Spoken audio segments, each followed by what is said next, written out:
Attention, all true believers. Marvel Comics is on the air. Out of the pages of the world's greatest comic magazine come the adventures of the Fantastic Four. This week's story revolves around a menace from the sea, and we'll begin our shanty in just half a moment. Our story this week picks up where we left off last week. The Fantastic Four have returned to their headquarters in the Baxter Building after Johnny Storm, the Human Torch, had defeated the Miracle Man. I'm sure it'll all come back to you as we proceed. Somewhere out there among the teeming millions of New York City, Torch is hiding from us. We've got to find him. But he can stay hidden for all I care. He's nothing but a spoiled teenage brat anyway. How can you talk about my brother that way? He saved us from the Miracle Man, and he may be out there hurt or in trouble. Oh, I'm sure Johnny's all right, Sue. As for you, Ben, it's all your fault that he ran off in the first place. Oh, sure. Everything around here's my fault. It is your fault, Ben.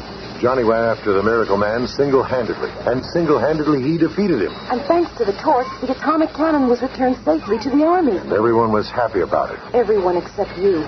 You were jealous of Johnny's achievement, so you picked an argument with him. Your bickering made him leave us. I'm through with you, you big bully. And I'm through with the Fantastic Four. Understand? Through. Well, we're going to find that youngster, and that means you too, Ben. And when I find him, I'll teach him to run out on us like that. Oh, Reed, darling, if he harms my little brother. And so the Fantastic Four, -1, set out in their fantastic car to search the megalopolis. You check the village where you and Johnny grew up. Okay, Reed. Ben, you cruise the west side and check garages. And what are you going to be doing, Reed, darling? Oh, Ben, give me a break. Okay, this is where we separate. Release sections. Thus, the long search begins. Susan Storm lands in the center of town. Johnny loves this neighborhood. There are so many people his age. Here's a good place to start searching on a hot day. The soda fountain where Johnny hangs out. And there's one of his pals. Excuse me. Huh? Have you seen my brother, Johnny Storm? What? I must be hallucinating. Some funny-sounding chick's voice out of thin air. Oh, wait a minute. If you're hallucinating, then I'm hallucinating. And I'm getting out of here. I never understood why he hangs out here. These kids sure scare easy. Oh, well, back to the search. Back to the search indeed. We find Mr. Fantastic in Central Park near the bike trails. There are some cyclists. Maybe they've seen Johnny. I'll just wait here. What? Mr. Fantastic. Hey, I didn't know you were for real. I'm real enough. But tell me quick, have you seen Johnny Storm the Torch? No, man, I haven't. Hey, say, how do you stretch your No time to body chat right now. Sooner or later, I'll find someone who's seen him. But little does Mr. Fantastic know that less than a mile away, in Swanson's garage... Nobody can modify an engine like you, man. Yeah, that's incredible. You're only saying that because it's true. You know, the whole country is looking for the Human Torch. Yeah? And he's right here working with us on cars. Well, I've got to do a little welding, guys, so step back for a few seconds. Flame on. Hey, Johnny, I didn't know you could ignite parts of your body. The flame from my finger beats a welding torch any day. It's really nifty. Every time I use my flame, I learn new things I can do with it. By concentrating, I can keep it away from that gasoline. But if I wanted to, I could merge my flame with that barrel of oil and keep this place heated for months at almost no cost. Wow. Reed and I have done a series of tests. But as Johnny explains his superhuman abilities, one of his ex-teammates is right outside, preparing to demonstrate his. Before I let myself out searching this whole city for that squirt, I'll play a hunch. The thing. Right, matchstick. And now I'm going to show you what we do to deserters. You can't beat the torch thing. He's too hot for you. That flame doesn't scare me.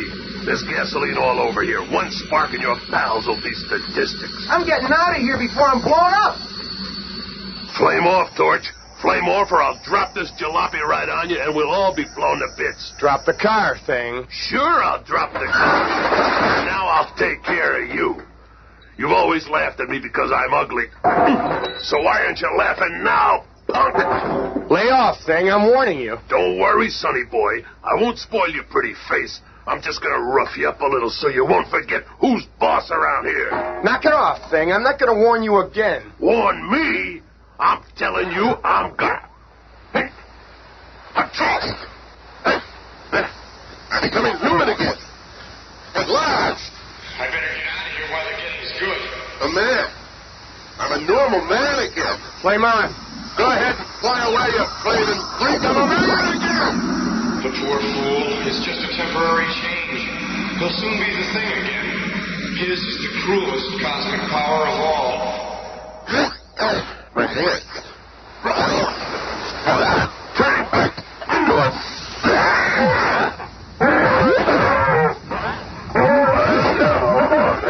And even as Ben Grimm reverts to his cosmically altered form, Johnny Storm reaches his chosen place of seclusion, in the Bowery. No one will find me down here. I'll just lose myself among all these human derelicts. I better get off the streets. That flop house over there looks as good as any. 2 bits a night, buddy. In advance. Well, Johnny wanted the anonymity of the Bowery, and for his 2 bits, he shared a room with 15 other men, all similarly inclined.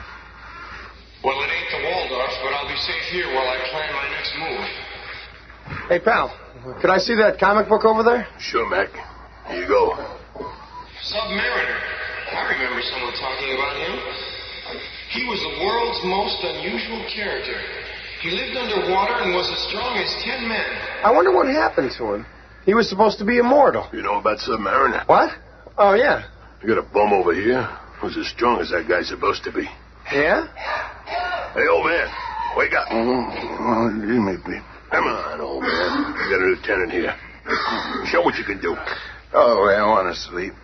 Well, leave the old man alone. He's probably tired. Well, he's never too tired for this. Come on, you mangy bum. Get his phone book in here. Go away, you puny flame. Let's teach him a lesson, boys. Get him. I'll been spoil him for a good fight. I said, go away, all of you. I'm tired of showing my strength. I just want to remember who I am, what I am. I've spent so many years here in this fog, my mind's a blank. Look, this guard is down. How's our chance? Yeah, I never like to creep anyway. Hold it. Leave him alone. Can't you see he's sick? He's got amnesia, loss of memory. He doesn't even know who he is. Yeah, but we'll beat it back in him. Wait a second. I've got an easier way. First, let's show him what he really looks like. Let's give him a hot shave. Flame on. Hey, what's that? You've got to be the Human Torch. I can control my torch flame to within a hair's width. Look at his face. It can't be. It is.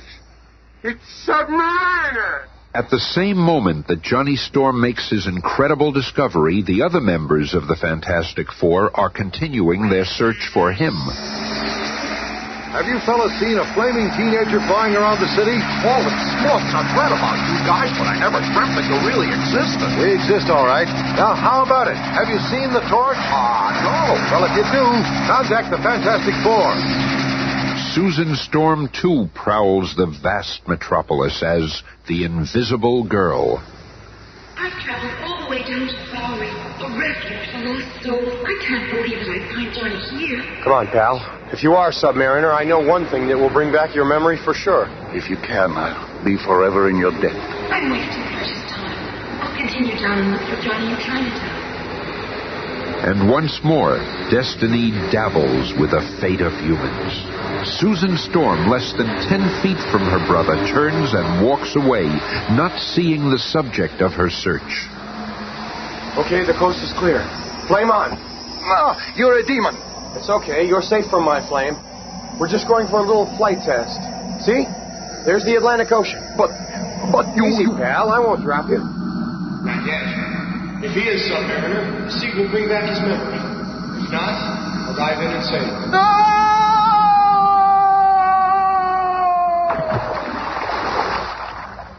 Once submerged in the mighty Atlantic, a startling change comes over the derelict. In one sweeping motion, he removes his outer garments and stands revealed as the legendary ruler of the sea, the invincible Prince Namor, the Submariner. I remember who I am now.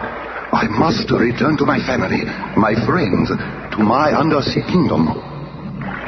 Once again traveling in his native element like a rocketing torpedo, Prince Namor soon reaches his almost forgotten land, only to find... Destroyed. It's all been destroyed. Oh, what's that glow in the water there? It must be radioactivity. Now I know what happened to my world. The selfish humans poisoned our water with their atomic tests. My people, though not harmed by the radiation, must have moved elsewhere, dispersed when this part of the undersea environment was no longer inhabitable. The oceans are vast, nearly endless. How can I ever find them? Where shall I begin to look? And moments later, Johnny is standing at the pier. You're back. You are Submariner. I'm so glad you're safe. Do not be proud of what you've done. By returning my memory, you have signed the death warrant for the whole human race. What are you talking about? I'm talking about a revenge. The revenge I shall have for the destruction of my undersea kingdom. I am Prince Namor, the Submariner. And now you shall fear my strength as it is turned against you. And so speaking, Submariner submerges, leaving Johnny Storm alone. I better warn the others. My grudge with Ben is insignificant compared to the threat from Submariner. Seconds later, the other three members of the super team see the Fantastic Four emergency flare in the sky. Look, it must be a signal from Johnny. It's coming from the piers by the river. Why can't that rat stay out of trouble? Faster, Reed, faster. He must be in danger. Easy, Sue. We're almost there. There he is. I got eyes. I can see him. What's the idea of shooting off that flare? You're only supposed to use it in emergencies. This is an emergency, you big ape. What'd you call me? Quiet, Ben. What is it, Johnny? Well, we're going to need each other now. Submariner is back, and I just wanted to tell you. Submariner? I thought he died long ago. Well, he's alive, all right, and from what I've seen, he's more dangerous than ever. Bah, who's worried? Nothing human can stand up to the Thing. That's just it, big boy. He ain't human. Prince Namor of the Sea isn't quite human. His race was old when our sun was young, and he knows well the secrets of the deep. I shall unleash a monster upon mankind, the likes of which they have never even dreamed. Ah, there he is, slumbering still, as he has done for ages. The largest living creature in all the world, the deadly Giganto. His slumber can only be interrupted by his trumpet shell, which my ancestors buried here centuries ago. Come, Giganto, it is time. Ah, it's working. I have awakened the monster. Now nothing can stop him. He will follow the trumpet shell wherever it leads. And in the hands of the vengeful Submariner, the trumpet shell leads Giganto to the surface world. Look, Captain, off the port bow. What do you make of that? Oh, madre de Dios. It is huge. Headed right for us, sir. To the left, boatman. He's going to hurt his ship. Mindlessly, a giant sea behemoth splinters the tiny tramp steamer as the crew barely manages to escape to sound the alarm, and within minutes, for the first time in history, the order is given to evacuate New York City. Don't panic. Everybody just keep moving. We've got plenty of time. Everyone will get out safely. Keep moving. Keep moving. And through the now silent canyons of the huge city, the nation's most powerful weapons are brought into place, and the battle is at hand. Sector 2 reporting, sir. We can see the monster coming into New York Harbor. A monster is coming within range. Prepare to launch ground control missiles. 5 seconds. 3 seconds. Fire! Look at that. Those rockets didn't even slow the monster down. What will happen when it reaches the city? Hey, there's Reed. He's going after the monster with the Fantastic Car. The Maybe this chemical smoke will confuse the creature, slow it down before it reaches shore. The Fantastic Four are keeping Giganto from reaching the city. Another blast on my horn will set him straight.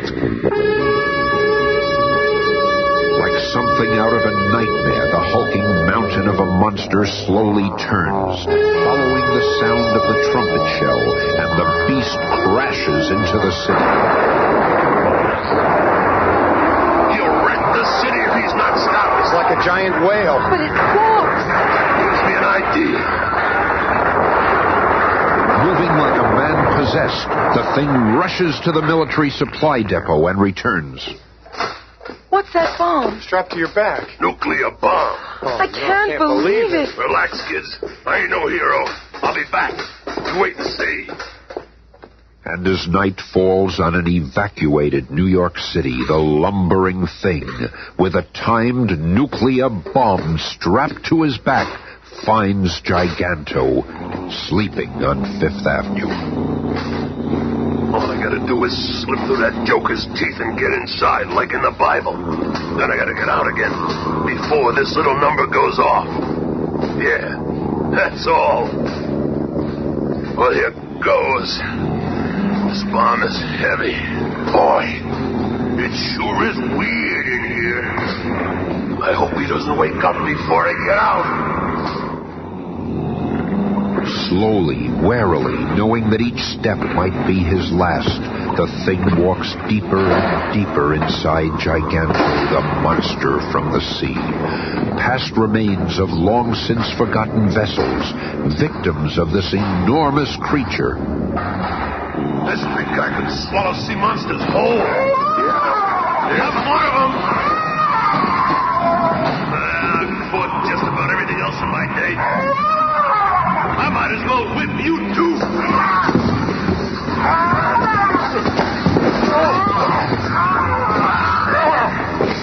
That takes care of that.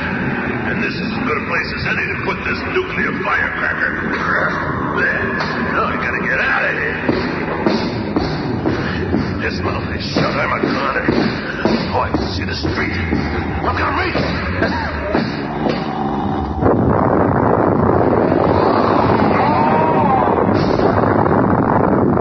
Ben did it. Submariner's monster is dead. He saved the city, maybe even the world. The explosion blew him right out of the monster like he was shot from a cannon. I didn't think anything could stun the big ape. I hate to admit this, Ben, but I'm proud of you. So what, Squirt? Letting it die will get you. That horn. Soon the whole world will again know the Submariner. You haven't beaten me, and with the power of this horn, I shall summon countless others to attack you. I will have my revenge. So, it's the horn. What? I'll take that. It's floating in midair. That can't be. I'll find the answer. Oh! I thought so. A human, but an invisible human. Give up. You cannot win. And seeing the futility of her struggle, the invisible girl becomes Susan Storm, prisoner of the Submariner. Well, this is a prize worth catching. You are the loveliest human I've ever seen. If you will be my bride, I will show mercy to the rest of your pitiful race. How can I make such a choice? You won't have to, Susan. We're here now, sis. But we're gonna fix you, Fishman. Fools! You are finished. Now I will have this girl and my revenge. The next time you hear this horn, I shall unleash millions of undersea monsters, such as mankind has never seen. Helpless before the invincible attack, you shall be driven out of your cities and returned to the caves from whence you came. Oh, you mustn't.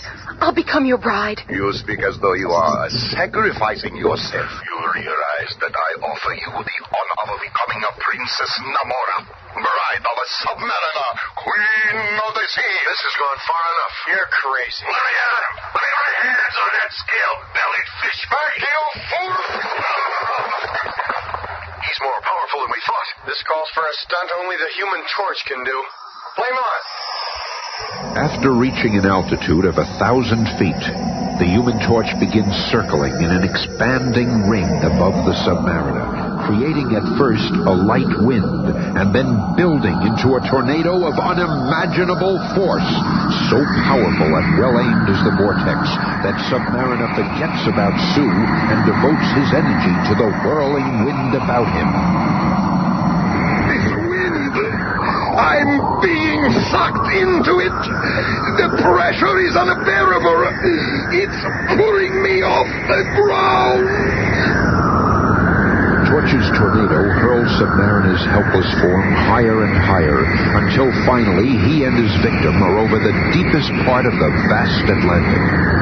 Now this ought to put the world in proper perspective for you. The menacing sea trumpet slips from the hand of Prince Namor and is lost in the depths forever. Moments later, revived by the water's magic healing powers, Submariner reaffirms his vengeful vow.